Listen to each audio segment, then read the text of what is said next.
Сен кінәлісің, сен. Көзге шөп салғанына сен кінәлісің. Өзіңіздің жүріп тұру еркіндігіңіз сізде бар ма? Мен күйеуімнен осылай рұқсат сұрап келдім, әрең дегенде рұқсат сұрап келдім. Секс саласының құлдығында жүрсіз онда.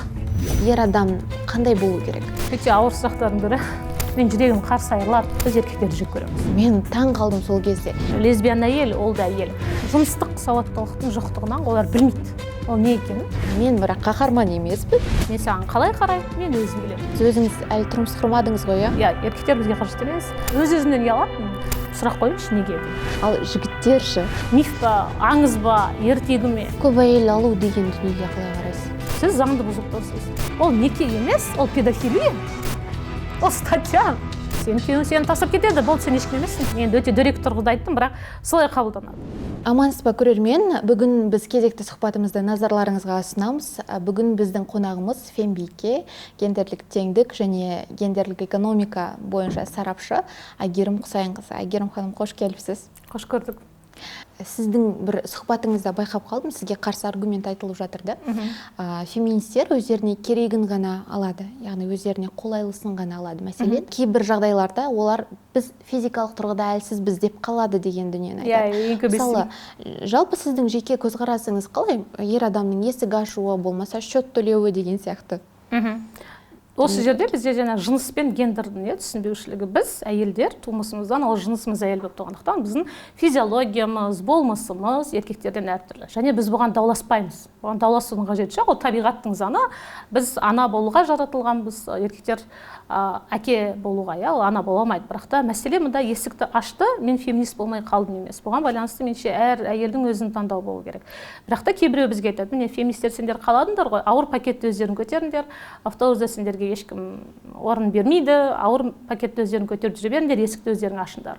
Бұл бірақ феминизм ғана емес, бұл жалпы қоғамдағы болған өзгерістер, кей жағдайда бұл феминизм емес, сыйластық, ер мен әйелдің арасындағы өзара қатынаспен де реттелу керек.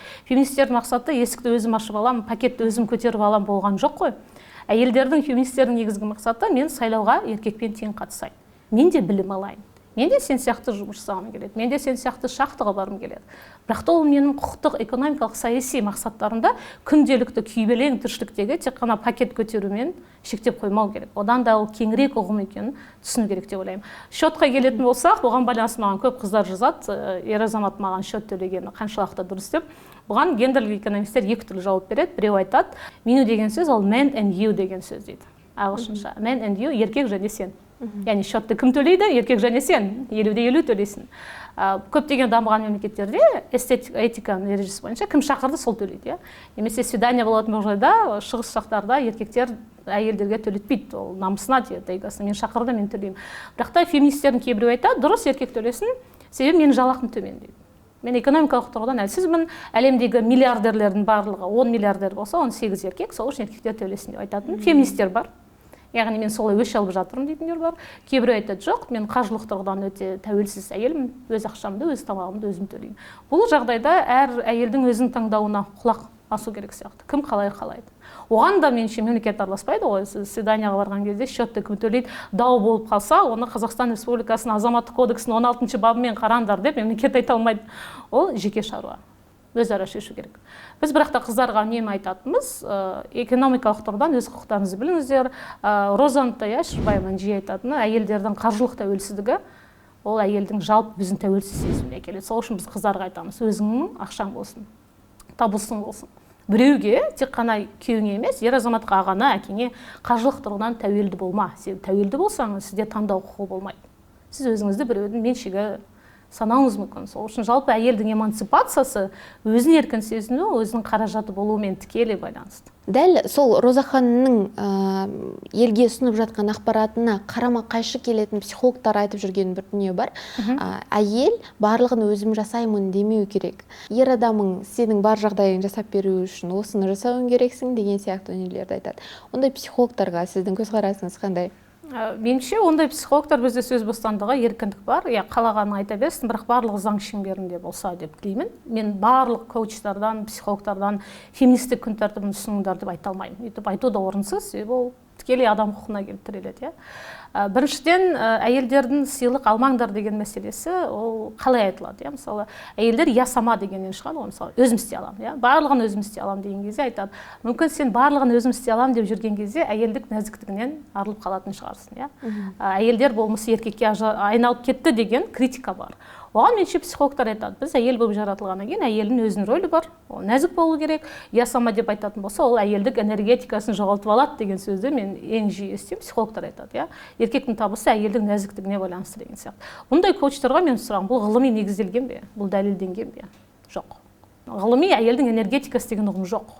Әйелдің энергетикасы, әйелі самодостаточный болса, күйеуі миллионер болады деген ол ешқандай бір ғылыми гипотезамен теорияда дәлелденбегендіктен мен оны құптамаймын, мен оны қолдамаймын, мен оған өте үлкен күмәнмен қараймын.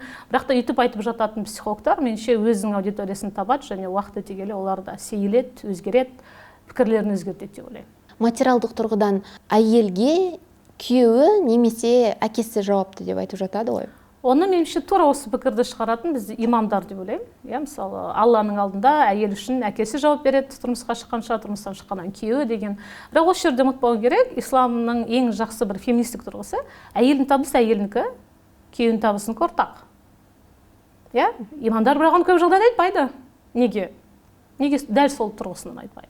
Әйел сіз табыс табасыз 500 мың, күйеуіңіз табады 1 миллион. 500 мың сізге ғана қалады. Сіздің маникюріңізға, сіздің қыздармен, құрбыларыңызбен баратын кофейняға болды. Сіз оны бөліспеңіз, балаңызға да балабақшаға сіз бермейсіз оны. Исламда солай. Бірақ та оның трактовкасы солай емес қой. Ал кейбір гендерлік экономистер айтады, бұл ислам жағынан керемет, бірақ та жауапкершілік деген тұрғысынан. Неліктен сіз сияқты толыққанды адамға біреу жауап беру керек? Және сұрақ кімнің алдында? Заңның, мемлекеттің, Құдайдың. Діни сенім бойынша сене беріңіз, Алланың алдына барғанда сіз үшін әкеңіз, күйеуіңіз жауап беретін шығар. Бірақ та біз құқықтық зайырлы мемлекетте өмір сүреміз. Заңның алдында мен үшін, менің әрекетіме мен күйеуім, әкем жауап бермейді. Мен өзім жауап беремін. Сол үшін біз осыны үнемі жиі еске алып салып тұруымыз керек. Кім кімге жауапты деген кезде, кешіріңіз, кімнің алдында барған кезде айттыңыз? Құдайдың алдына барған кезде ма? Барлығы Құдайға сене ме деген сұрақ. Қазақстанда. Біреу мүмкін о дүниеге сенбейтін шығар, біреу сенетін шығар, біреу атеист шығар, біреу агностик шығар. Біз осы тұрғыдан әркімнің өзінің пікірі бар екенін діни сенімінде сыйлай отырып, осыған көңіл аударуымыз керек деп ойлаймын. Сіздің ұғымыңызда ер адам қандай болу керек? Гендерлік теңдік орнады делік та, орнағаннан кейін. Армандайықшы сол күнді. Ер адамның образы қандай болады ол кезде? Меніңше ең бірінші бізде қазір қазақ қоғамында емес, бүкіл әлемде айтылатын дүние, ол токсик маскулиндік деген бір ғылыми ұғым бар, бірақ қазір тек қана ол ғылым шеңберінен шығып, біздің күнделікті ауыз сөзге салынып кетті. Маскулиндік дегеніміз дөрекілік, бруталды образ. Еркек десе физикалық күші бар, бүкіл мәселені, проблеманы білімнің емес, білектің күшімен шешетін, ашумен шешетін, проблема болса өзім шешем дейтін, эмоциясын, сезімін көрсете алмайтын, өте бір қатал, қабағынан қар жауып тұрған, балалармен сөйлесе алмайтын еркектің образы бар. Өкінішке қарай, қазақ әдебиетінде, мәдениетінде әке десе, көп біздің мысалы екінші ұрпақтар, соғыстан кейінгі беби-бумерларға сұрақ қойсақ, сіздің әкеңіз қандай еді деп. Әкем жұмыстан күліп келіп, тізесіне бізді отырғызып ертегі айтады дейтін әкелер өте аз. Әкенің образы өте қатал, жұмыстан келген кезде біз жым болатынбыз, мен әкем еркелей алмайтынмын, мен әкемнің мойнынан асылып, әкеме сені жақсы көремін деп айтқан қазақ қыздар өте аз. Меніңше сондай әкелердің образымен бізде күресіміз керек. Неліктен әкелер эмоциясын көрсете алмайды? Неліктен әкелер бізде әлсіз бола алмайды? Неліктен әкелер бала тәрбиесіне мүлдем араласпайды? Мәселе осында. Гендерлік теңдікте біз үнемі айтатынбыз, әкелер бала тәрбиесіне аралассын. Әкелер қыздарының күлгін қызыл түсті рюкзагын көтеріп жүрсе, ол да керемет. Ата-аналар жиналыста неге әкелер болмайды? Неліктен ата-аналардың чатында кейбір мұғалімдер айтады, бұл жинасқа тек қана аналар келсін деген сияқты. Яғни ол да шектеу ғой. Гендерлік теңдік дегеніміз ол ер мен әйелдің баланың тәрбиесіне теңдей қатысуы және құқықтары мен міндеттерін теңдей бөле алуы және еркектің әйелге сен менің меншігімсің деп қарамау. Мысалы, Каринаның кейсінде, есіңізде болса, Абу-Дабида елші болған, Карина Мамаш 10 жыл бойы тұрмыстық зорлық-зомбылықтың құрбаны болып келген, және ол не деп айтты? Сен менің әйелімсің, сен менің меншігімсің, сен менің затымсың.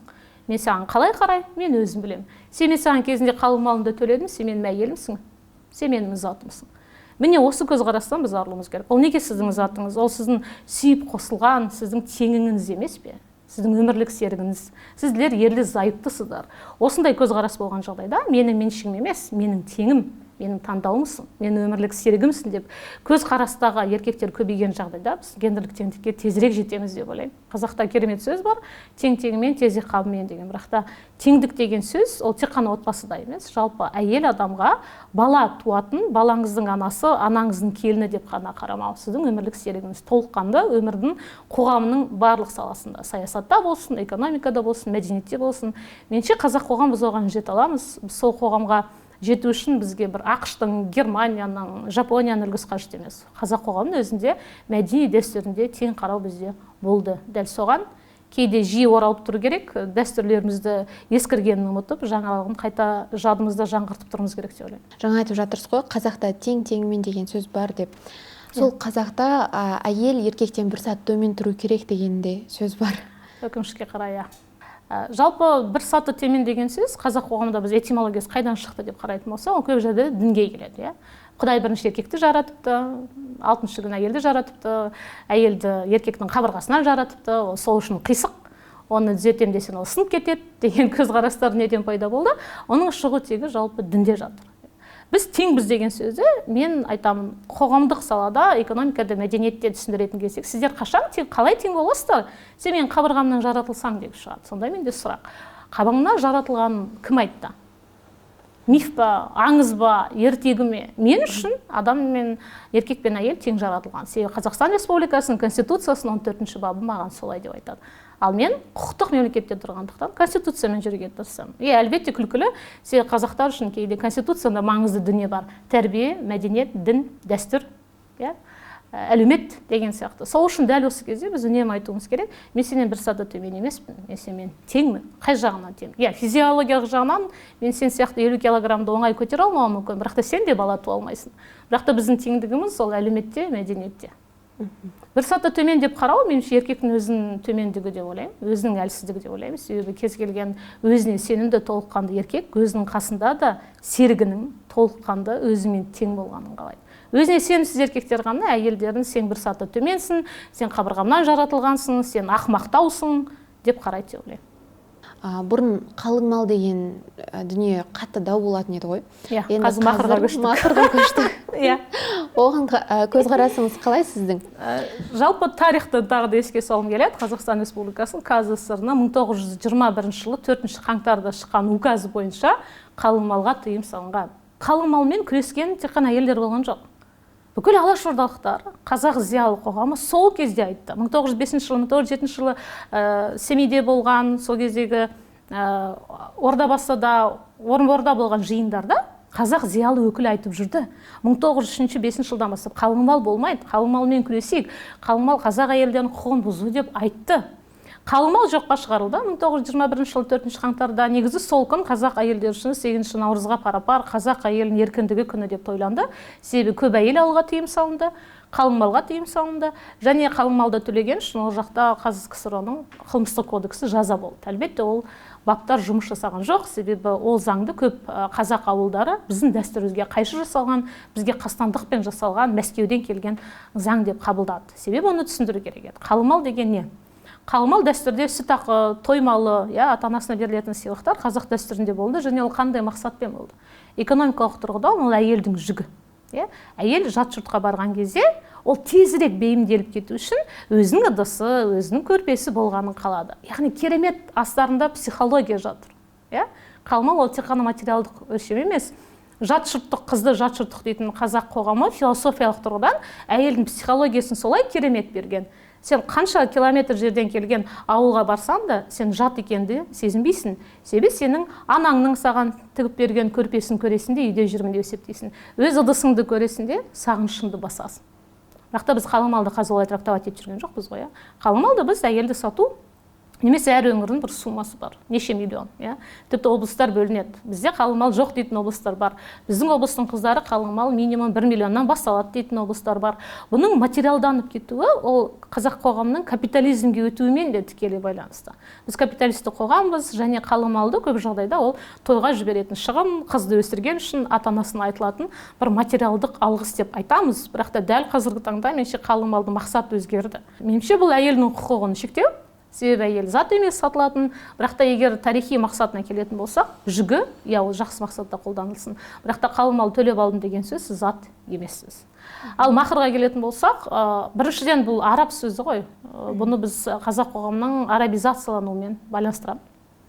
Қалың мал қазақ сөзі, бірақ та оның махр деген арабша сөзбен алмасуы, меніңше ол өте үлкен қауіп. Яғни ол біз қазақ дәстүрімізге оралмай, бір арабтардың бізге жат мәдени дәстүрін қазақ дәстүрімен бір алмастыруға талпыныс деп ойлаймын.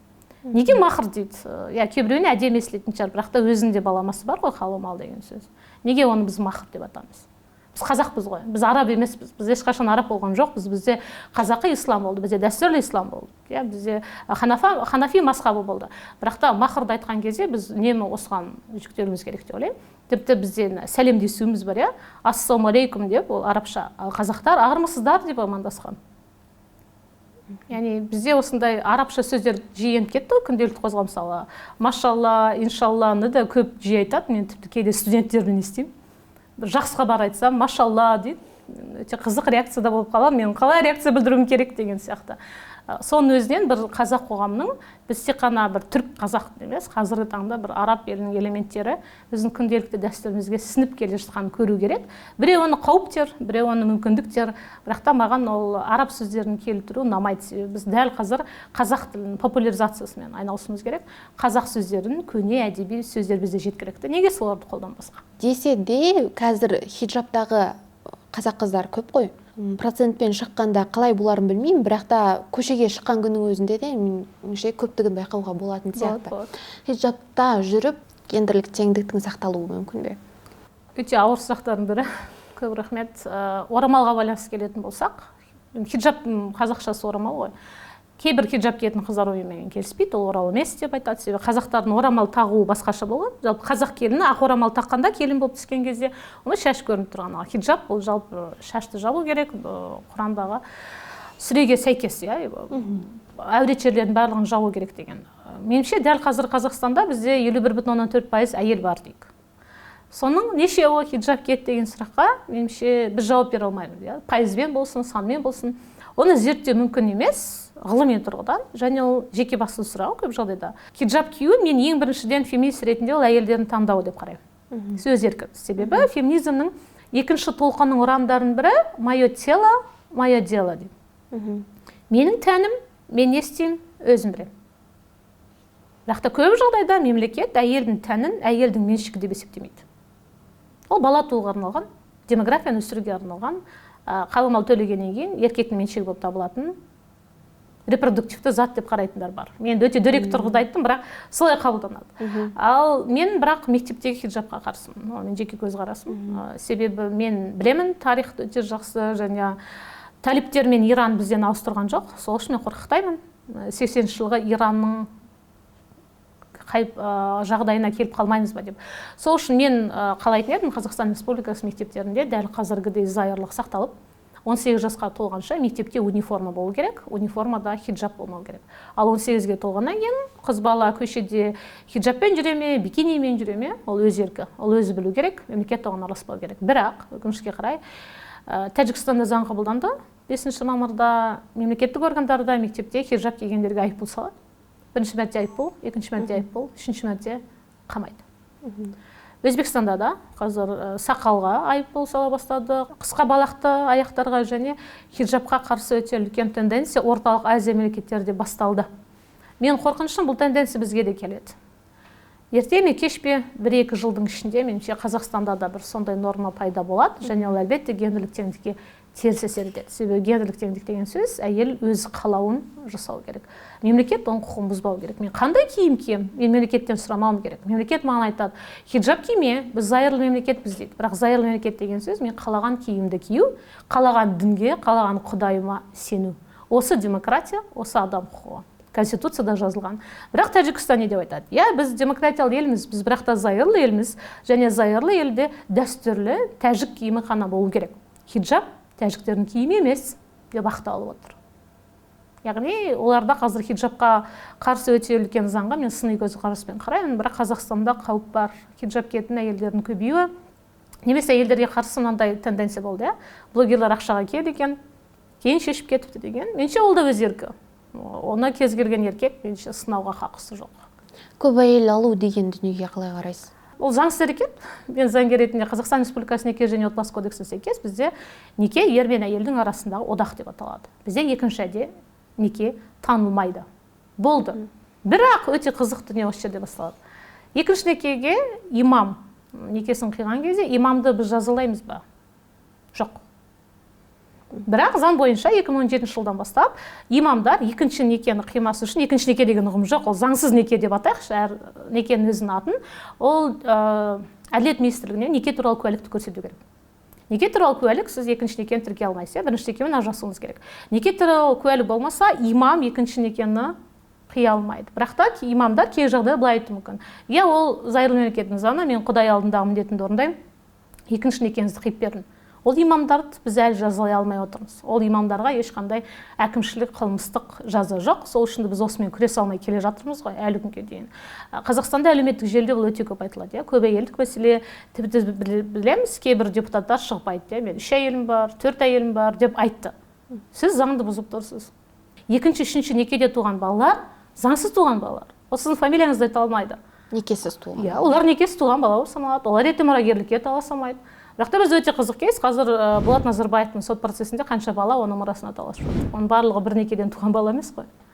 Яғни біз заң шеңберінде елестететін болсақ, құқық, фамилия тек қана заңды бірінші некеде туған балалардікі ғана. Бізде екінші неке танылмайды. Осын бізге жиі айту керек. Имамдардың жаза пайда болғаны мен құптаймын, және болашақта пайда болады. Біз солай ғана екінші, үшінші некені тоқтата аламыз деп ойлаймын. Мысалы, Бішімбаевтың кейсінде. Ол үшінші некесі, ол ажырасқан бірінші, екінші некеден, бірақ та ол имамға барып некені тіркеген. Әділет министрлігінің алдында ол әйел емес Салтанат. Нүкенова. Бірақ та ол имамға барған. Имам неге олар некелесін қиды? Егер оларда неке туралы куәлік болмаса, заң алдында ол әрекет жоқ, бірақ та имам алдында бар. Имамдар не деген сөз? Олар конституция бағынбайды деген сөз. Егер сол әрекетке барса, конституция бағынбаған имамға жаза керек. Бір сұхбатыңызда айтқан едіңізді, 8 наурызда әйелдің алатын бір шоқ гүлі мен норка шубасы әйелдің еңбегінің қасында, ол аздық етеді деп. Жалпы әйел қалай бағалануы керек күйеуінің алдында? Сыйлықтың сомасына келетін болсақ, ең біріншіден әйелдердің еңбегі, осыдан бастайықшы, үйдегі тұрмыс-тіршіліктегі еңбегі, ол ақы төленбейтін еңбек. Осы жерде дау басталады, ол еңбек емес, ол міндет деген. Ол келіндік міндетке кеп сояды. Келіндік міндеттен бұрын Қазақстанда біз әйелдер орта есеппен күніне 4 сағат тегін жұмыс жасайды. Сіз 8 сағат жұмыс жасайсыз, аптасына 40 сағат, үйге келесте тегін жұмыс жасайсыз. Яғни тамақ жасау, балаға қарау. Бірақ та мәселе неде? Қазақ әйелдері оны еңбек деп есептемейді. Міндет. Міне, осы дәстүрден біз арылуымыз керек. Ол еңбек. Неге еңбек? Сізге оның физикалық күш кетті. Энергия кетті. Сіз одан шаршайсыз, сіз одан тозасыз. Ерте ме кеш пе сізде бір күні выгорание болады, сізде күйіп пісу болады, сізде депрессия басталады. Сіз дәл қазір білмеуіңіз мүмкін, бірақ та оның салдары жақсылыққа апармайды. Сіз сол ішіңізде жинала берген негативтен балаңызды ұрып жіберуіңіз мүмкін. Бірақ та сіз оны білмеуіңіз мүмкін. Себебі сіз өзіңіздің жасап жүрген міндетіңізді ұнамайтынын кімге айта аласыз? Неге мен ғана тамақ жасаймын? Неге ыдысты мен ғана жуамын? Неліктен біз уборка жасаған кезде клиник компанияны шақыра алмай, мен ақшам болса да? Неге шақырмасқа? Яғни осындай еңбекке келетін болса, қалай бағалануы керек деген кезде, меніңше әйелдің еңбегін міндет деп есептемеу керек. Ол да еңбек, ол да адам, оның да энергиясы кетті, оның да күші кетті, ол үшін ақы алмайды, оған ешкім ақы төлемейді, дәстүр, мәдениет солай қалыптасып келді. Бірақ та өмір сондай өткінші, өмір сондай зымыран, ол тенденция өзгеріп келе жатыр. Оны болашақта біз еңбек деп қабылдайтын болсақ, оның 4 сағаттық еңбегінің зарплатасын мемлекет немесе жұмыс беруші немесе күйеуі төлейтін болады болашақта. Мүмкін біз емес, оны біздің немерелеріміз көретін шығар. Бірақ сол уақытқа жеткенде гендерлік теңдік орнайды, сол уақытқа жеткенде бізде әділеттілік орнайды. Гендерлік теңдік орнаса, ажырасу көбейеді деген сөз бар ғой. Ол да ғылыми негізделмеген негізі, себебі бізде Қазақстанда былай бар. Гендерлік теңдік деген сөздің антонимін демография деп есептейді. Бірақ Қазақстан өте феноменалды кейс, бүкіл әлемде былай бар, әйел білімді болған сайын баласы азаяды деген тенденция бар. Бүкіл әлемде солай. Мысалы, біздің әжелеріміз, біздің әжелерімізде 8 жылдық мектеп және 12 баласы болды, дейік, 50 жыл бұрын. Одан кейінгі біздің аналарымызда 5 бала болды және бакалавр болды. Қазіргі тенденция қандай Қазақстанда? Сізде бакалавр бар, сізде магистратура бар, сізде 6-7 жылдық білім бар және 2 бала бар. Яғни бүкіл әлем тенденция осыны айтады. Әйел білімді болған сайын, ол бала тууды кешіктіреді дейді. Кейінге қояды 18-20 жасына емес, 25-тен кейін баланы дүниеге келеді. Және бала оның құндылықтарында топ 3 қажеттілік болмайды дейді. Мысалы, бірінші қажеттілік ол карьера, мансап, екінші шетел көріп келу, квартира алу, тәуелсіз болу деген. Осындай құндылықты ұстанатын бізде жастар көбейіп келе жатыр Қазақстанда. Оны әлеуметтанушылар көріп отыр, сол үшін олар дабыл қағып отыр. Себебі әйелдің бала тумауы мемлекеттің кризисіне алып келеді. Мемлекетке жұмыс жасайтын адамдар керек. Ол адамдар туатын әйелдер. Әйелдерге тікелей барып, бала тушы, бізге жұмыс жасайтын адам керек деп айта алмайсыз ғой. Бірақ та соны мәдениетпен, идеологиямен жеткізесіз. Әйелдің негізгі мақсаты ана болу, негізгі әйел бақыты, аналық бақытты сүю деген сияқты идеологиямен келтіресіз. Бірақ та Қазақстанның ерекшелігі, маған бұл ұнайды, ұнамайды да, Қазақстанда әйелдер өте білімді, сауаттылық жағынан, тіпті ғалымдардың бізде 54% әйелдер. Бізде магистр қыздар ұлдардан көп. Бізде PhD қыздар ұлдардан көп, бізде доктор наук қыздар ұлдардан көп. Керемет тенденция. Әлемде бұндай санаулы мемлекет. Бірақ бір қазақстандық әйелге бізде орташа есеппен 3 баладан келеді. Бүкіл әлем таңғалады оған. Қалай дейді, сіздердің қыздарыңыз экономикалық өте білімді, бірақ әлі де бір әйелге 3 баладан келеді дейді. Бізге ұқсайтын мемлекеттер бір әйелге 1,2 баладан келеді, 1 баладан келеді. Қазір Кореяда мүлдем минусқа кетіп қалды, Кореяда әйелдер бала тумай жатыр, экономистер, соның ішінде Samsung болсын, Kia болсын, компаниялар дабыл қағып жатыр, мемлекетке айып жатыр. Мынамен бір нәрсе істеңдер. Біздің әйелдер бала тумай қойса, біздің бүкіл заводымызды Орта Азиядан келген қазақтар жауып алады деген сияқты, мигранттар. Әзіл әрине қазақтар емес, еңбек күші кәрістер емес, иммиграцияға толы болады. Ол Кореяның экономикасына өте қауіпті. Олар оны ұзақ мерзімде, алдыңғы 50 жылда көріп жатыр. Қазір біздің әйелдеріміз тумайды, демек 120 жылдан кейін кәріс деген ұлт болмайды. Ондай тенденция бар. Мысалы, ұйғырларға да қатысты Қытайдың сондай саясаты бар, Шыңжанда ұйғыр қыздарға, ұйғыр жігітке үйленуге тыйым салынған. Демек, бірнеше жылдан кейін ұйғыр деген ұлт болмайды. Қазақстанға келетін болсақ, 3 жылға келетін болсақ, 3 бала деген ол өте көп, және осы тенденция сақталып қалса, ол керемет, және ол феноменалды, ол нені білдіреді? Біздің әйелдері мультитаскинг бәріне үлгереді деген сөз. Карьерада жасап үлгереді, миллионер да болады, 5 баласы да бар, бізде ондай әйелдер өте көп. Бізде Инстаграмда ондай рол модел, қарақат там бастап, медиада жүрген әйелдер өте көп. Көп балалы ана, бизнес-вумен, рол модел. Бірақ та сұрақ, барлық әйелдің қалауы ол емес қой. Әр әйелдің өзінің қалауы болуы мүмкін. Және біз оларға бала тума, білім алма деп айта алмаймыз. Дәл осындай феноменға келтіретін болсам, әлемде 2 мемлекет бар екен. Экономикасы дамыған, әйелдер білімді, бірақ та көп бала туатын Қазақстан және Израиль. Мен екеуінде себебім дінмен байланыстырам. Израильде діни себеп бойынша, Таурат бойынша. Ал демек қазақ әйелдері қанша білімді болса да, олар жаңағы құрамға, дәстүрге, мәдениетке, немесе қазақ мәтеліне бір бала артық туса, бір шөп артық шығады, немесе 5 бала қазір туып алайын, енем тегін нянька деген сияқты көзқараспен қарайтын қазақ әйелдеріне мемлекет ұтып отыр. Бірақ та бұл тенденция ұзаққа бармайды. Егер осы тенденция қалатын болса, тұрмыстық зорлық-зомбылық азаймайтын болса, әйелдер болашақта қорқыт отырған жоқпын, сондай тенденция бар, бала тууды азайтады. Яғни бір қазақ әйелі орта есеппен 2 бала туатын болса, қазақ халқының саны 2050-ге дейін 30 миллионға ешқашан жетпейді. Қазақ халқының саны мемлекет жоспарлап отырғандай 30 миллионға жету үшін бір әйел бізде 3 бала туу керек. Қазір туып отыр, ненің есебінен? Түркістандық бір әйелге 7 баладан келеді, қостанайлық бір әйелге 1 баладан келеді, сонымен орта статистика 3 баладан шығып отыр. Бала туып бәріне үлгеріп отырған әйелдердікі мақтаныш па, әлде жүрек ауыртатын дүние ма әйел ретінде? Менде оған қуанамын. Мен жаңа айтқандай, ол қазақстандық кейс, бірақ та ол ұзақ мерзімде неге алып келеді? Мысалы бізде ауқатты отбасылар қолдарынан келсе, 6 баланы туып, оған жақсы бақытты балақша, қауіпсіз орта қамтамасыз етсе, керемет, браво, сіз бәріне үлгеріп жүрсіз. Бірақ та сол өмір образын, өмір салтын басқаларға міндеттеп таңбау керек. Яғни, міне менде 6 бала болды, мен үлгердім ғой, сен неге үлгермейсің 2 баламен? Міне осындай көзқарасты айтпау керек. Бізде ене мен келіннің арасында конфликт осыдан басталады ғой. Біз кезінде 10 бала туып, карьерантта жасадық, ешкім ауырған жоқ, сендер 2 бала тусаңдар бүйректерің ауырып қалады дейді. Осы көзқарасты біз айтуымыз керек. Жоқ, өз өміріңізді, салтын біреуге таңдаңыз. Осы дүниеге қалай қарайсыз? Жалпы ер адам мен әйел адамның арасындағы гендерлік теңдік деп жатырмыз, әйел құқығын сақтау деп жатырмыз, әйел құқығы тапталу деген дүниелер айтылып жатыр. Бірақ әйелдің құқығын әйел таптайтын кездерде болады ғой. Жаңағы енесі деген сияқты. Мен оны біз мизогония дейміз. Ғылымда мизогония деген сөз әйелдің әйелді жек көруі, мизандрия деген сөз бар, әйелдің еркекті жек көруі. Мизогония ол патриархаттың жалпы біздің жүйенің системасы. Мен ондай кезде әйелдерді кінәламаймын. Мен үнемі айтамын, себебі әйел оны білмеуі мүмкін. Себебі бізге балалық кезден әйел әйелге дос деп үйрете ме? Жоқ. Бізге женская дружба не существует. Сөйтіп үйреткеннен кейін бізде қарапайым әйелдер бір-біріне бәсекелес көруі мүмкін, әйелдер өздерін шынайы дос ретінде қарамауы мүмкін, немесе жетістікке жеткен әйелді сынауы мүмкін, өсектеуі мүмкін. Ол олардың кінәсі емес, қоғам олар солай қалыптастырды. Біз онымен күресуіміз керек, біз айтуымыз керек. Әйел әйелді жек көрмей, біз қолдаушымыз. Біз жетістікке жеткен әйелді көрсек, мен барлық әйелге қуанам, қол шапалақтаймын. Ол әйелдерді жек көретін сөз айтсады. Немесе кейбір депутаттар сияқты әйелдерге қарсы шетелге тұрмысқа шыққан қыздарға салық төлейік деп айтқан қарақат әбден болса да, мен ол кісіні түсінуге тырысамын. Себебі ол мизогония.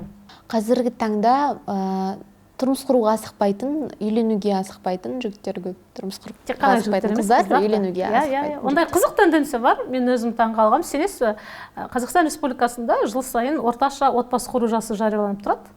Қазір Қазақстанда ол 26. Ол өте үлкен дабыл қағатын зат. Кейбір адамдар үшін айтады, о, 25 қыздар отырып қалдым деп айтады. Бірақ та ол құндылықтарын өзгеру ғой. Мысалы мен жаңа айтқан, қыздар магистратураға түсіп жатыр, шетелге кетіп жатыр, өз бизнестерін ашып жатыр, карьера жасап жатыр. Яғни олар бала тууға, отбасы құруға асықпайды. Және олардың таңдауы, және бүкіл дамыған елдерде солай. Тіпті психологтар да айтады, нағыз отбасы құруға қолайлы жас ол 25-тен кейін дейді. Сіз өзіңізді танып білесіз, өз кемшілігіңізді білесіз, балалық кездегі травмалармен жұмыс жасағансыз, гештальттарыңызды жапқансыз, ешқандай бүкіл әлемге өкпелі емессіз, өз травмаңызды біреуге барып салмайсыз, отбасы құруға өте саналы түрде келесіз деп айтады. Бірақ та біздің демографтарға ол ұнамайды. Мен жаңа айтқандай, ол қазақ халқын 2030-ға дейін 30 миллионға жеткізуге қарсы фактор. Сол үшін оны пропаганда жасауға тырыспайды, бірақ ол тенденция келеді. Ол бүкіл әлемде болып жатқан жаһандық дүние. Андай мақал бар ғой, таң атпаймын десе де күн қоймайды деп. Біз таң атпай тұра тұр деп күнді тоқтата алмаймыз ғой. Сол сияқты біз ондай қыздарды да тоқтата алмаймыз. Тоқтатуға тырысса да кейбір адамдар отбасы құндылықтарын әдемі көрсету арқылы. Меніңше ол тенденция Қазақстан ертеме кешпей келе жатыр, және оны оң қарау керек. Ол қыздардың таңдауы деп қарау керек. Тіпті мысалы салтанаттың кейсінен кейін маған көп қыздар айтты, біз отбасы құруға осыдан кейін асықпаймыз енді деді. Яғни Бішімбаевтың кейсін өзі көптеген қазақ қыздарын ойландырды. Экс-министрдің өзі әйелін жауыздықпен өлтірсе, мен неге отбасы құруға асығуым керек деген ой көп қызда пайда болды. Және ол норма, ол сіздің өміріңіз, сіздің таңдауыңыз, өз еркіңіз. Зумерлар, олар мүлдем бөлек, жаңа келе жатқан ұрпақ. Альфа ұрпақ 2010-да туған қазіргі жеткіншектер, олардың құндылықтары мүлдем бөлек. Оларда тіпті отбасы құру Япониядағыдай 30-дан кейін былай қарай санауы мүмкін. Яғни орта жас адамның өмір сүру ұзақтығы бізде ұзарып келе жатыр ғой. Сапа да ұзарып келе жатыр. Қазіргі таңда қазақстандықтардың орташа өмір сүру ұзақтығы 75. 13 жасында отау иесі деп қайда айтты? Ол кезде өмір сүру ұзақтығы 40 болды. 40 жыл өмір сүресіз, немесе соғысқа барып 30-да өліп қаласыз, 30 жасыңызда әке боласыз. Бірақ та қазір Қазақстанда орташа өмір сүру ұзақтығы 75 болғаннан кейін де отбасын құру ол шегеріледі, ол норма, тенденция, экономистер, демографтар сізге айтады. Ол математикалық тұрғыдан дәлелденіп қойған, ол солай болады. Әйгерім ханым, сіз өзіңіз әлі тұрмыс құрмадыңыз ғой, Жоқ, әзірге жоқ. Қашан тұрмысқа шығасыз деген сөз айтылатын шығар сізге көп. Ондай қысым бар, әлбетте. Мен қазақ қоғамда болғаннан кейін, қазақ отбасына тұрғаннан кейін. Бірақ әке-шешеммен мен ол тақырыпқа сөйлескен, бірнеше мәрте айттым. Өзін теңімді тапқан кезде мен асықтырмаңдар, маған қысым жасамаңдар дедім. Мен жеке шекарамды ол жағынан өте жақсы қорғай аламын. Олар келісті. Олар әлбетте күтіп жүр, сарғая күтіп жүр десем болады. Мен қашан тұрмысқа шығатынды, бірақ та ол менің таңдауым деп ойлаймын. Мен бірақ өзім дәл қазір дайын сияқты. Мен мысалы жасым 33-те, мен дәл қазір отбасы құратын жасқа келген сияқтымын. Швециядағы исландиялықтар сияқты. Мен үшін комфортты жас отбасы құрудың 33-35. Ол мен үшін. Бүкіл қазақ әйелдерін солай құрыңдар деп айтпаймын, әркімнің өзіне комфорт жасы болады. Қазақ қоғамында өкінішке қарай көп қыздарға сондай қысым бар. Мен тіпті кейбір қыздардан естідім. Бізге қысым болғаннан кейін дейді, біз тұрмысқа шығып кеттік, асығып 30-ға дейін ажырасып үлгердік, және біз өкінеміз дейді. Асықпай тұру керек еді деген мен көп естимін қазір қыздардан. Тіпті TikTokта сондай бір әзіл көрдім мен.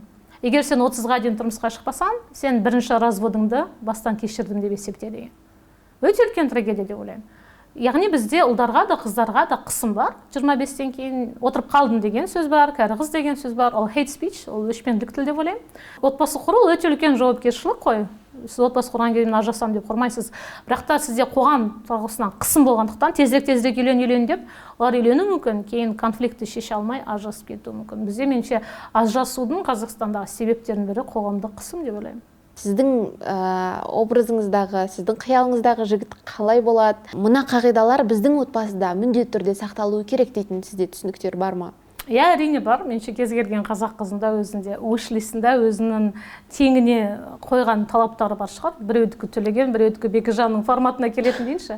Менікі қиялымда емес, мен қазір өмірлік серігім бар. Ал бірақ таңдауға келетін болсақ, ең бірінші мен гендерлік теңдікті қалағаннан кейін ол отбасыдағы менің құндылықтарымды қабылдай алатын.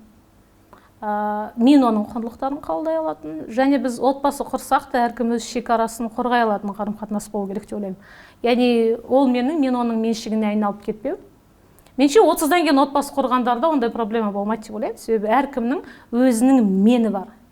Мен деген, менде өзім шекарам бар, ода да бар, мен деген. Және біз отбасы құрғанда ол партнерлік қарым-қатынас болады. Яғни сен менікісің, мен сенікісің, сенің күн тәртібің менің күн тәртібіме байланысты болады емес. Мен сені сыйлаймын, сен мені сыйлайсың. Сен бөлек тұлғасың, мен бөлек тұлғамын. Бірақ екеуміз біріксек, керемет топ боламыз.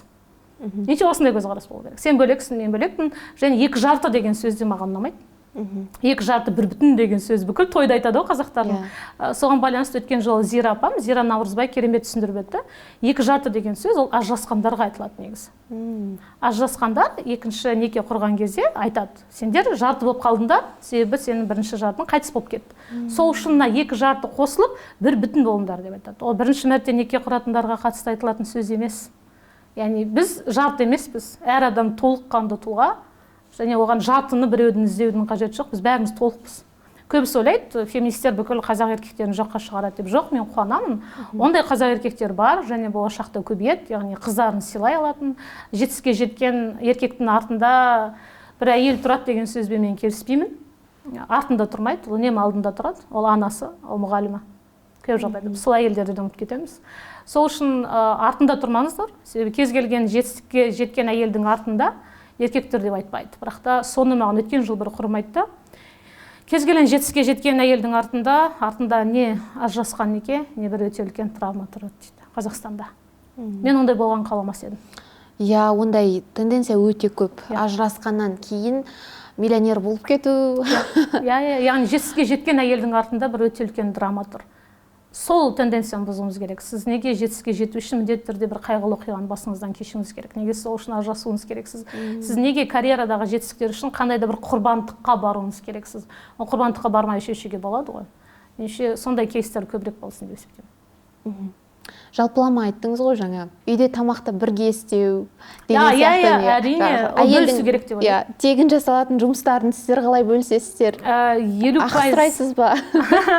Ақы сұрауға байланысты біз оны келісіп алғанбыз. Меніңше бізде былай болады. Бізде емес, кез келген меніңше партнерлік қарым-қатынаста жұмыстан кім бірінші келді, сол жасай береді болады. Мысалы, ең қарапайым кейс көбісінде, немесе ол міндетсінбеу. Мысалы, сен әйелсің, сен кешкі асты сен жаса. Мен бүгін шаршап келдім, сен жаса. Яғни партнерлік қарым-қатынаста ол барлығы меніңше келіссөзбен шешіледі. Яғни ол жерде есеп болмайды, ол жерде түсіну болады. Яғни ол жерде математиканың орнына философия жүретін шығар деп ойлаймын. Яғни санаспау. Санаспау дегеніміз, гендерлік экономика принциптеріне сәл қайшы келеді, бірақ та сен жасадың, мен жасадым емес, біз біргеміз, біздің міндетіміз бір. Сен шаршап келдің, бүгін мен жасаймын, немесе сен жасайсың. Ортақтасып. Меніңше осындай отбасының үлгіні көрсетіп жүрген бізде отбасылар көбірек керек деп ойлаймын, әлеуметтік желіде. Мысалы, бірге тамақ дайындап жатқан, немесе балалардың памперсін ауыстырып жатқан әкелер. Меніңше өте үлкен рол модел, осындай әкелер бізге көбірек керек. Балаларына қарап жүрген, мынандай өте қызық эксперимент болған, ақш-та болды, Ресейде болды. Көшеде ерлі-зайыптылар кетіп бара жатады, сосын әкесінен сұрайды: сіздің қызыңыздың туған күні қашан дейді. Көп әкелер білмей қалады. Сіздің мектепте оқитын қызыңыздың құрбысының атын айтыңызшы дейді. Білмейді. Ұлыңыздың аяқ киімінің размерін, өлшемін айтыңызшы дейді. Әкелер білмей қалады. Сол кезде әкелерге ой салады: мен неге қызымның туған күнінің датасын білмеймін? Немесе мектептегі қызымның жақын құрбысының атын мен неге білмеймін? Себебі мен ата-ана жиналысына бармаймын ба? Немесе неге мен ұлымның аяқ киімін өлшемін білмеймін? Өйткені шопингке әйелім ғана бара ма? осындай ой салатын болса, ол өте жақсы тенденция деп ойлаймын. Мен қазір бір жақсы тенденция көріп жүрмін. Қазақстанда бізде Біріккен ұлттар ұйымының He for She деген программасы бар. Үлгілі әкелерді әлеуметтік желіде көрсетеді. Соның амбассадорлары бар бірнеше, Молдияр Ергебеков, Тимур Балымбетов, Ринат Балғабаев сияқты Қазақстандағы бір медиа тұлғалар әкеліктің жақсы образын көрсетіп жүр деп ойлаймын. Әкелерді көрсетсе, тіпті сондай зерттеулер де бар. Памперс алып жүрген әкені көрсетсе, оның реакциясы бірден жақсы болады. Ал аналар баласына қарап отырса, ол реакция жоқ. Сен міндетің ғой. Бізде плохая мать, жаман ана деген ұғым бар да, жаман әке деген ұғым неге жоқ? Бізде бірақ та жақсы ана ұғымы жақта, жаман ана ұғымы бар. Яғни біз әйелге көп міндет саламыз. Бала ауырып қалды, анасы кінәлі. Балаға суық тиіп қалды, анасы кінәлі. Баласы мектептен 2 алды, анасы кінәлі. Осы көзқарасты да өзгерту керек. Ал әке қайда бұл жерде? Әке неге жоқ баланың тәрбиесінде? Қазақстанда 500 мыңға жоқ жалғыз басты ана бар. Оларды біз жалғыз басты аналарды жартылай отбасы деген кезде ол баланың тәрбиесімен кім айналысып жүр? Осы мәселені айтқан кезде әкелердің орны бізде көбірек айтылады, бірақ та ол әкесі жоқ отбасыларға келетін бір соққы болмау керек эмоционалды.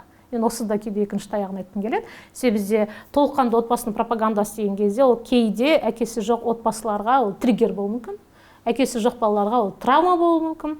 Себебі менде сондай бір кейс болды. Бір мұғалім WhatsApp чатқа жіберген. Бізде ертең ата-аналар жиналыс болады, тек қана әкелер келсін. Ал әкелері жоқ балалар өзін қалай сезінеді ол жерде?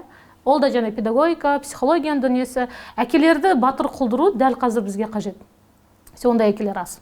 Сондай әкелердің моделі көп болса, меніңше біз дені сау қоғамға айналамыз. Сол кезде білімді қазақ әйелдері мультитаскингпен айналып жүріп те, миллионер болып та, 6 бала болып та, министр болып та үлгереді, үйренеді. Сол кезде біз бүкіл әлемге көрсете аламыз.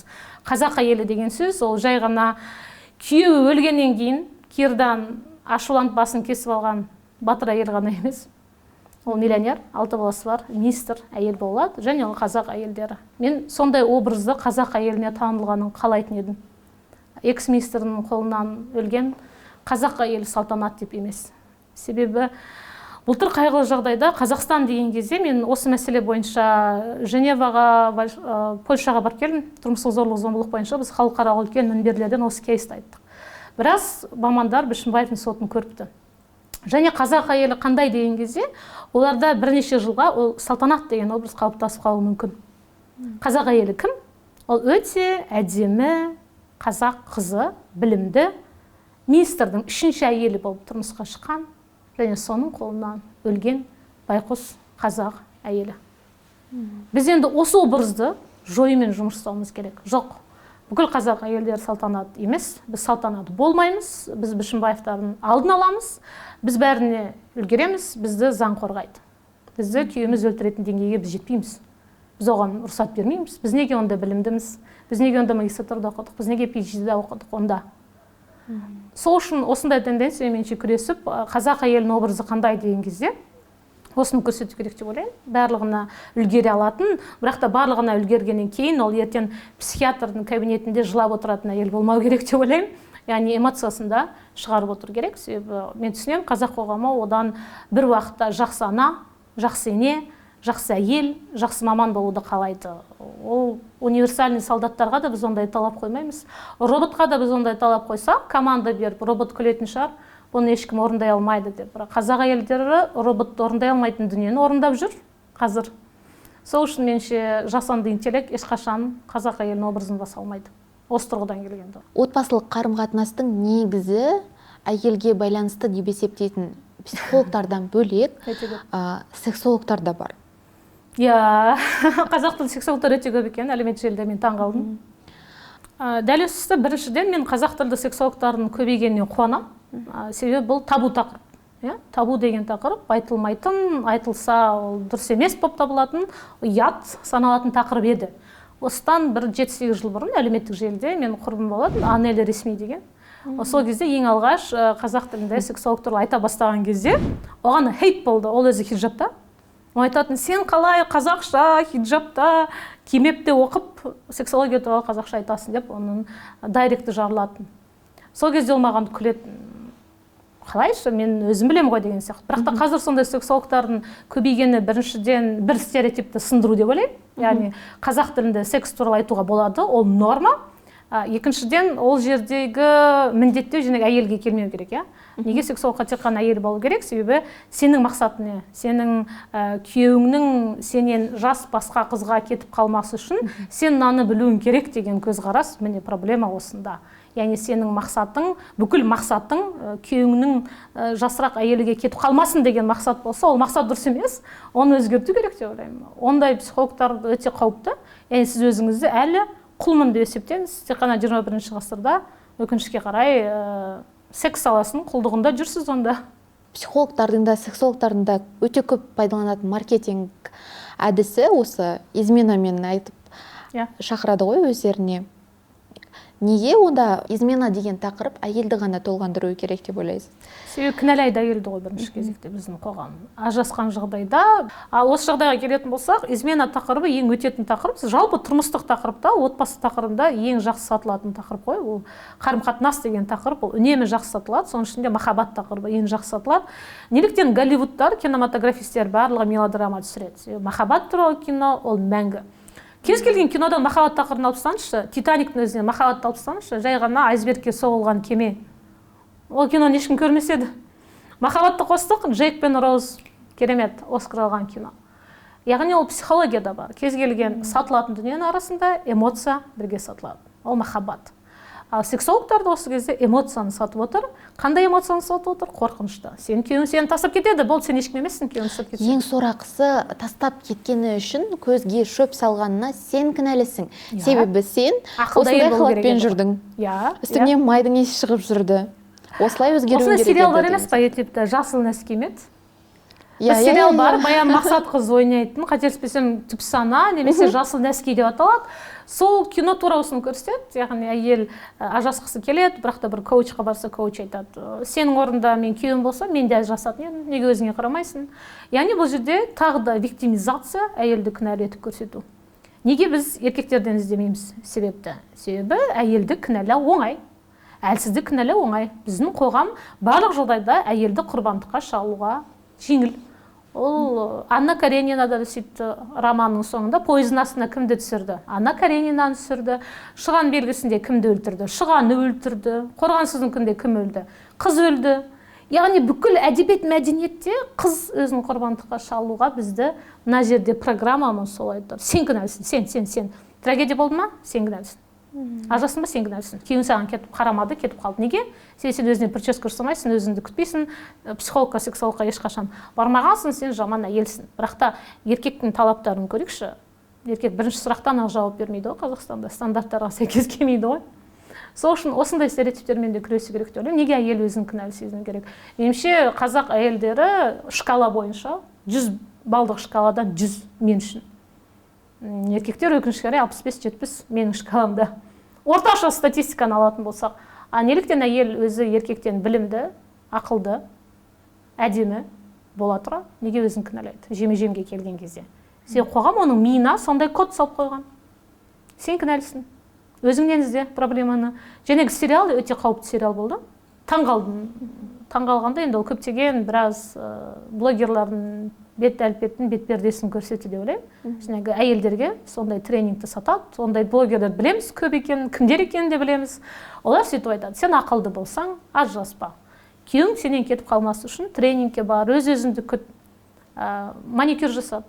Неліктен сіз өзіңіздің проблемаңызбен жеке қалуыңыз керек? Неге соны бірлесіп шешпейсіз? Неге олар айтпайды: отыр столдың үстіне, ересек адамдарша мәселені шеш, әңгімелес. Неге біздің отбасыда проблема бар? Нені ұнамай жүр саған? Неге сен маған көңіл бөлмейсің? Сөйлесу қарапайым. Переговоры жүргізуді бізде айтпайды. Бізде әйелдің өзінен жеке проблема іздейді. Неге? Себебі ол ақша келеді. Неге? Қазақстандағы бүкіл сатып алушы портрет ол әйел. Себебі ақшаны ол қолданады. Қолданады деген сатып алатын тауары. Бізде Қазақстанда кітап сатып алатындар әйелдер, продуктыны сатып алатын әйелдер, счетқа төлейтін әйелдер, инфобизнеске баратын әйелдер, киноға баратын көп жағдайда қыздар. Себебі олар төлем қабілетті. Маркетологтар оны өте жақсы біледі. Ол айту мүмкін, ол өзінің ақшасы емес қой деп. Бірақ та төлем қабілетті, төлемді ақшаны құртатын Қазақстанда ол әйелдер. 90-60-90 деген түсінікті ұғымды ән бар емес. қайдан енгізген, кім енгізген? Ол туралы Наоми Вулф деген ғалым бар, Американың, соның «Миф о красоте» деген кітабы бар, сұлулық аңыздар деген. Феминизмнің екінші толқынының оқуға міндетті философиялық терең кітабы. Менің Баян Бану деген құрбыларым ашқан Алқа паблишинг кітабы бар, солар соны қазақ тіліне аудармақшы. Қазақ тіліне аударса керемет кітап болады. Сұлулық деген стандартқа келетін болса, Гогольдің сөзі бар, сұлулық көрушінің көзінде еді. Әдебиетте, философияда. Қазір олай емес, біз капиталистік экономикада өмір сүреміз. Бізде мына жерімізде сұлулық стандарты бар. 90-60-90 болу керек, немесе қарапайым сіз дүкенге барған кезде көйлек мынау қай размер деп сұрасаңыз, стандарт деп жауап береді. Стандарт қандай? Күлетін маған. 42 ғой, S дейді. Кім айтты? Стандарт 42 екен. S деген сөз стандарт па не? M деген медиум ба? Яғни феминистер бұны зерттеген кезде айтады, кітап киімнің размерін өзін S, M деп айтты, ол психологиялық әйелдерге қысым келтіреді. S стандартсың, M сен сәл үлкендеусің, L, large, сен что-то семіздеусің, XL саған арықтау керек. Яғни киімнің размерінің өзі маған қандай болу керектігімді диктовать етіп тұр. Сұлулық стандарты. Және beauty индустрия 90% әйелдердің арқасында миллиард теңге тауып отырған индустрияға айналып отыр. Бити және фармацевтика. Себебі олар біледі, әйелдерге не өтімді екенін. Сіз бити индустрияның тауар айналымын қарасаңыз, оларға тек қана наркоторговля ғана конкуренция болатын шығар, табысы жағынан. Ал қазақтың мәтелінде сұлу деген кім еді? Сұлу сұлу емес, сүйген сұлу дейді. Ол нені білдіреді? Сенің сұлулығың, ол сенің ішкі болмысың, сол сұлулық.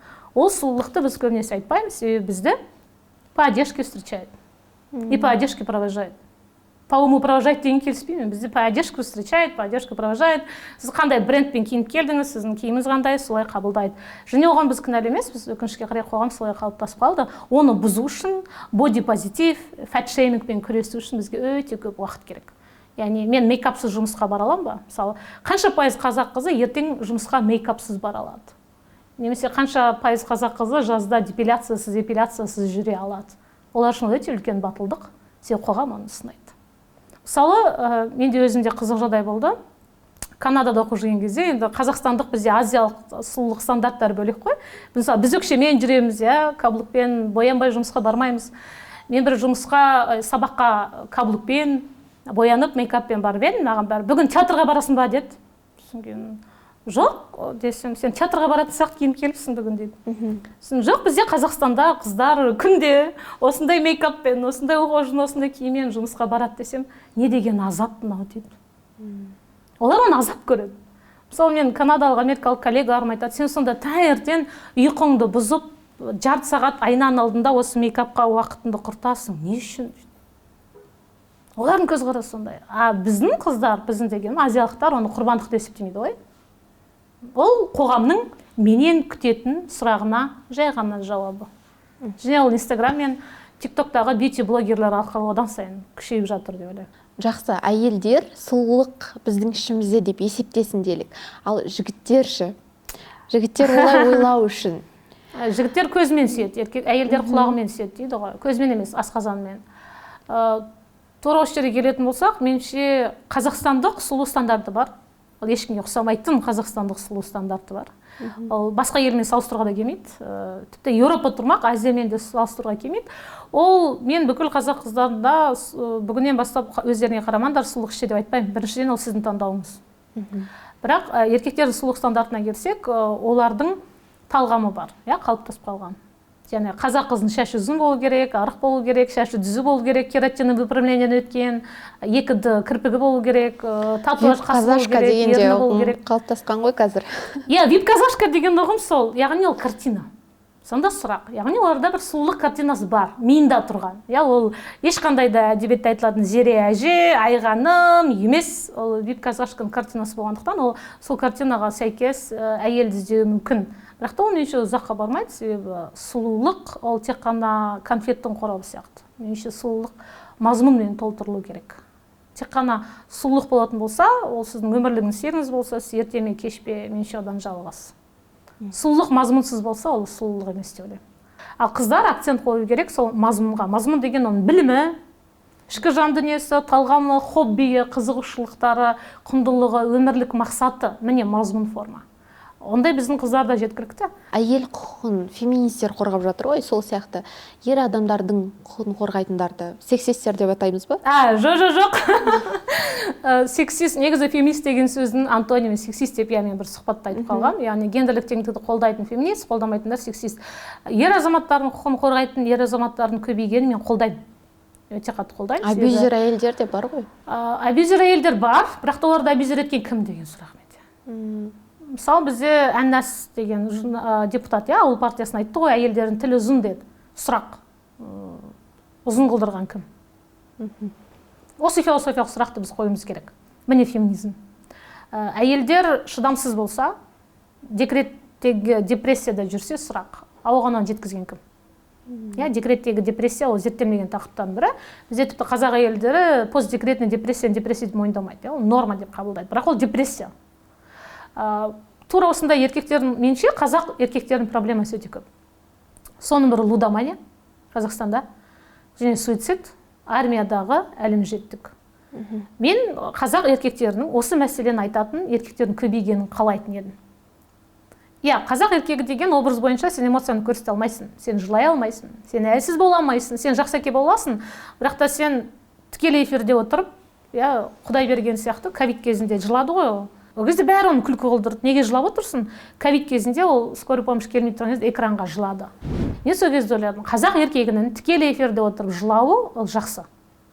Себебі жылай алмай инсульттан өліп кетіп жатқан еркектер одан да көп. Инсульттан өлгенше сен жыла. Біз меніңше қазақ еркектерін осы месседжді айтуымыз керек.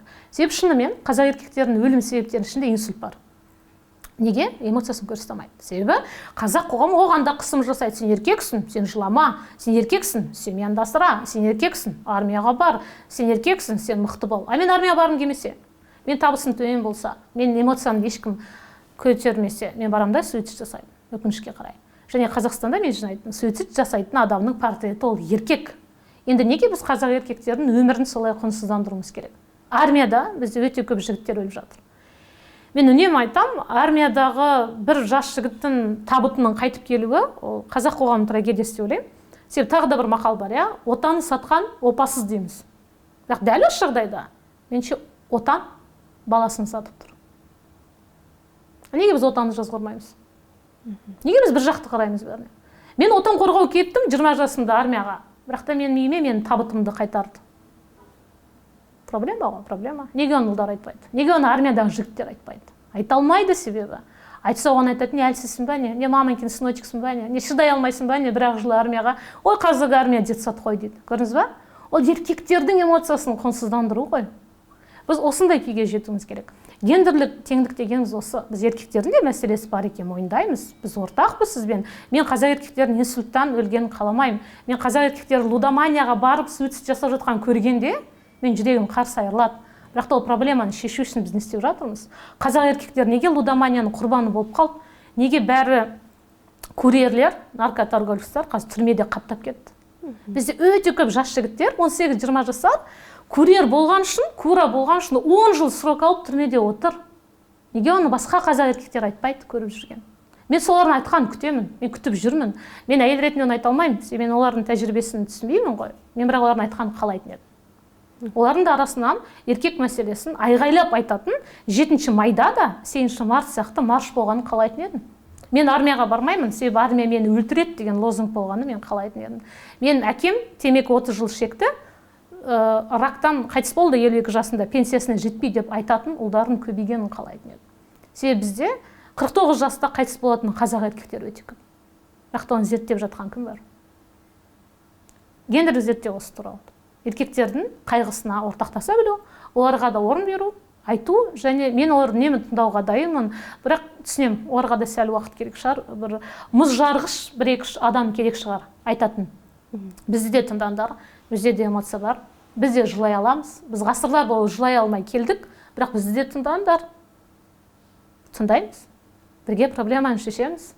Саған қысым жасай ма, қоғам отбасын асыра деп, неге отбасын сен ғана асырауың керек? Отбасына әйелің екеуін бірге асыраңдар. Ортақ балама, ортақ бюджет болсын. Неге еркек қана асырау керек? Ол еркекке жасалған қысым ғой. Неге лудоманияға барған еркектерді біз жазғырамыз? Неге біз оларды түсінуге тырыспаймыз? Біз неге оларға тегін психолог бермейміз? Неге біз наркоман еркектерді қоғамнан шегеріп тастаймыз? Неге біз түрмеден шыққан еркектерді қайтадан жұмысқа алмаймыз? Қазақ қоғамында өте көп еркектердің мәселесі. Оны еркектер айту керек. Менің айтқаным меніңше әділетсіз, және менің айтқаным еркек айтқандай қабылдамайды. Айгерім ханым, сіз сұхбаттың басында айтқан болатынсыз ғой, Исраил Сапарбаймен сұхбатты қарап шықтым. Сондағы тақырып қозғалу керек сияқты деп. Қай тақырыптарды айттыңыз сіз? Жалпы әдебиеттегі, жаңағы секс тақырыбы, жалпы қарым-қатынас тақырыбы. Бізде ол да мен жаңа айтқандай сексологтардың көбеюі, ол табу тақырыбының көбеюі дедім ғой. Жалпы қазақ поэзиясы, немесе Ақселеу Сейдімбектің Бейбіл сөздер деген кітап жинағы бар, көрген шығарсыз, интернетте PDF жүр. Ақселеу Сейдімбек ол Бейбіл сөздерді жинауға 20 жыл құртқан екен. Мен ол кітапты оқыған кезде таң қалдым. Мен көрмеген, естімеген қазақ сөздер өте көп болды. Ол да фольклор, ол да тарих, ол мәдениет, ол әдебиет, және қазақ әдебиетінің барлығы ол тек қана табиғатты, отанды сипаттайтын поэзия емес. Ол қазақ тағдырының, қазақ әйелінің ләззат алу тақырыбы да айтылу керек. Қазақ поэзиясына көзқарасы өзгеру керек. Ақындардың бәрін періште қылдырып алғанбыз ғой. Біз үшін ақын ол періште. Ақын ол періште емес, ақын ол өмірді бізге қарағанда басқаша қабылдайтын сәл сезімтал жандар деп ойлаймын. Және солардың поэзиясындағы жаңағындай әйел тағдырын біз көбірек айтсақ, олар да қазақ қоғамында бір ақын деген бір бейшара, кедей адам емес. Ол да бір шығармашылықтың тұлғалары деп ортаға шығатын еді деп ойлаймын. Өте көп хейт алдық. Сол тақырыптан кейін, түсінемін, себебі оған үйренбеген ғой халық әлі де. Одан несі ұят? Ол сол әрекет нәтижесінде адам дүниеге келеді. Сол үшін одан ұялудың қажеті жоқ деп ойлаймын. Табиғи дүние. Сіздер дәл осы жағдайда мұзжарғыш пионер болып отырсыздар. Осылай тақырыптар өзгереді, осылай тақырыптар алдыға келеді. Себебі бұл тікелей секс-просветпен де байланысты ғой. Мысалы, Netflix-тағы нені көріп бердіңіз? Sex Education деген сериал.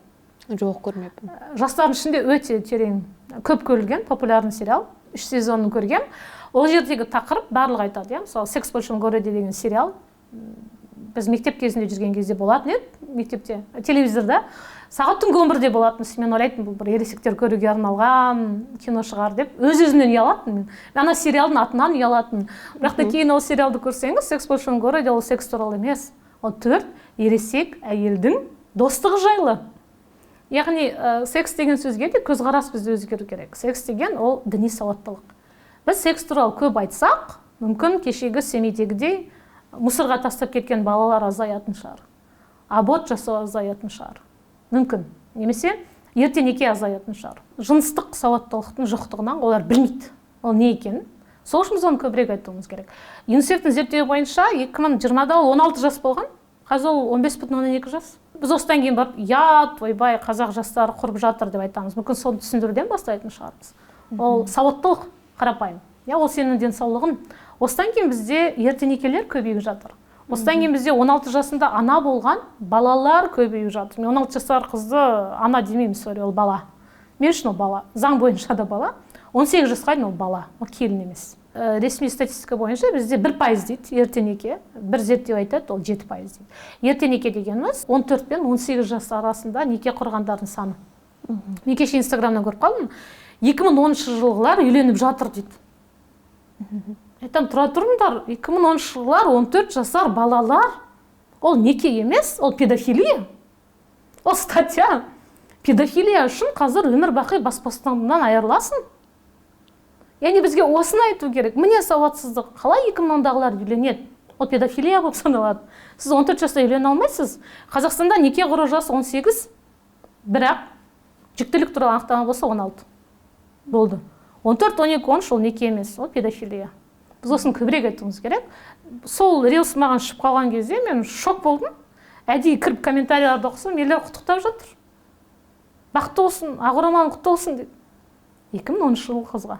Осы тенденциямен де біз күресуіміз керек, ол норма емес. Айгерім ханым, соңғы сұрағымыз, сіз үшін әйел бақыты деген не? Бақыт ол еркектік, әйелдікі деп бөлінбейді. Мұқағалидікі сияқты 3 бақыттым деп те бөлінбейді мен үшін. Бақыт менше ол эйфориялы зат, ол өзгеріп тұрады. Ол уақытқа байланысты, ол кеңістікке байланысты, ол физикада константа емес мен үшін. Ең бірінші бақыт деген ол менің еркіндігім деп айтатын, яғни құқым. Соның ішінде әйелдің бақыты деп айтатын болсақ, ол кез келген қазақ әйелінің өзінің қалауын ешкімнің рұқсатынсыз қалаған жерінде, қалаған кезінде жасай ала алуы ол бақыт деп ойлаймын. Бірақ та бақыт деген сөз, біз соны түсінуіміз керек, ол өзгеріп тұрады. Ол кезеңге байланысты, кеңістікке байланысты өзгеріп тұрады. Мысалы, Иранда қазір хиджаб киген қыздарды, хиджаб шешкен қыздарды алаңда өлім жазасына кесіп жатыр. Олар үшін бақыт өлім жазасынан аман қалу. Талибандағы қыздар үшін бақыт 7 жасында бір талиптің 4-ші әйелі болып кетпеу. Қазақстан ішінде қазақ әйелдер үшін меніңше бақыт дәл қазіргі таңда отбасы құрған кезде мен бақытты боламын деп бару ғана емес, және кез келген әйелдің мақсаты тек қана отбасы құру емес, таңдауын жасау. Сіз child free боласыз ба, сіз шетелдікке тұрмысқа шығасыз ба, сіз ғалым боласыз ба, өзіңіз біліңіз, және сіздің әрекетіңізді қазақ қоғамы хейт етпесін. Сол кезде сіз бақыттысыз деп ойлаймын. Сұхбатыңызға көп рахмет. Сізге рахмет, өте қызық сұхбат болған үшін. Әйелдер қауымына бақыт тілеп, осымен сұхбатымызды тәмамдасақ. Бәріміз бақытты болуға лайықпыз деп Шварцкопф деді. Шварцкопфтың сондай ұраны болды ғой, L'Oreal. Ведь мы этого достойны деген. Соны ойлап тапқан маркетологтар, ол да бір феминистік негізі ұран болды. Сол ұраннан кейін олардың продукциясы өсіп кетіпті. Кез келген L'Oreal'дың продукциясына соңында айтады. Ведь вы этого достойны. Сіз оған лайықтысыз. Яғни кез келген жарнамада осы болу керек. Сіз оған лайықтысыз. Рахмет. Сізге рахмет. Ой, көп рахмет. Өте қызық сұхбат болды. Сұрақтарыңызға рахмет. Ортасында маған жүрегім